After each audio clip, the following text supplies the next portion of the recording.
going on, Josh? Hi, how you doing? We're how you good. guys doing today? Yep, Hey, Josh. Me and Chris Distefano.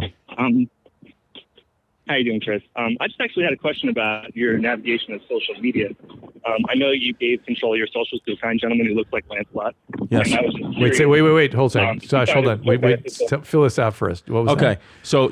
So I, got off social media. Yeah. I because I was like, it's just mentally, I was like, this is not good. It's taking a lot of energy. I can't tell you how many times I was looking at my phone, mindlessly scrolling or convincing myself I had to post for my career and I Right. missed something my daughter's doing and Yes. I just couldn't deal with it anymore. So I have someone who runs my social media now, my friend Brian, who has a haircut like Lancelot from the 15th century. So we Got call it. him Lancelot. So Josh knows him. Got it. He's like the. Okay. I was curious if you felt it was better to filter out the negatives or if you felt that the positives were almost like kind of. So I think so. You know, Wait, so you're saying what was better about getting off it, losing the positive or losing the negative? yeah, I was curious about that aspect.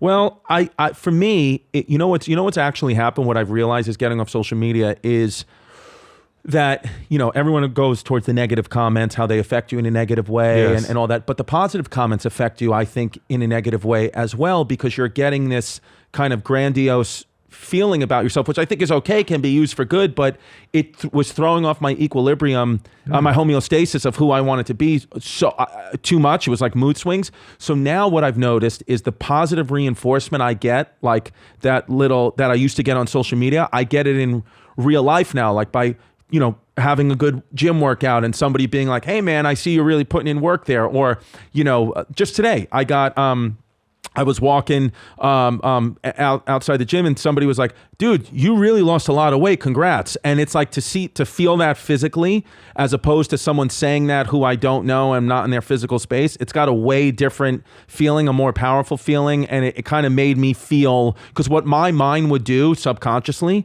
is somebody would say something nice to me on social media. Oh, I like your comedy or whatever it is. Great.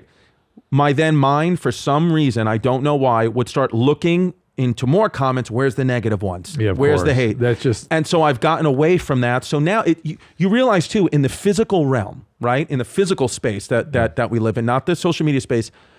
Oh, it happens, but it is so rare for someone to say something negative to you, to your face. It Not is just negative, awful. They Awful. Don't say awful things to awful. people's face. It is Yeah. so rare. It almost never happens. Where Yep. on social media, it is happening all day, every True. day.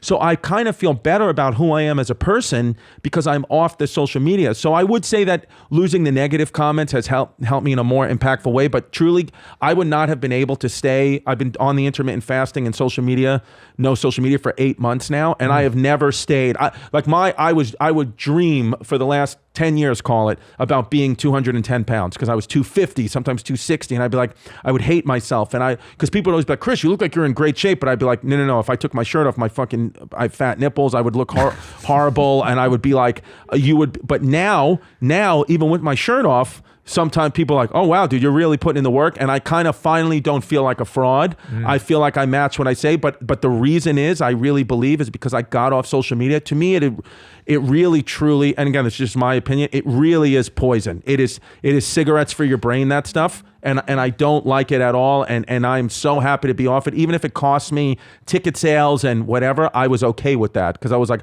I cannot do this anymore. There you go, Josh. Thank you. Yeah. All right. Well, I appreciate you guys. Oh, no, I thought you were hanging yourself from a tree branch. I heard those birds. Was your 12-year-old son said that he saw this? He saw what it was doing to us, and he was right, man. Cigarettes are the perfect analogy. Yeah. I believe we will look at screens the way we looked at cigarettes 50 years ago. I agree 100% with you. I don't believe that I need to be connected to every single person in the world. In this way, especially if we're a healthy interaction, that's one thing. It's not. My rule with myself now, just to say it, my rule is, if I'm not in your physical space or I don't know you as a family or friend, I don't care or value your opinion of me at all. And I, in turn, if I don't know who you are, like, I don't know Joe Biden. I don't know Donald Trump. I know what they put out on the media, whatever. So I'm not going to give 1 second of my day to them. If I met those people in the physical realm, I could have a different opinion, but I don't know them at all, so I don't give it. I think that the people who sit there and make it their prerogative to be like to kind of get involved, anybody. I'm like, dude, you don't know them at all. They're putting out a very manufactured version of themselves. Like, it's psychotic to me. And the press is distorting and lying. Yeah, I mean, you can't trust any of that stuff. I don't do it.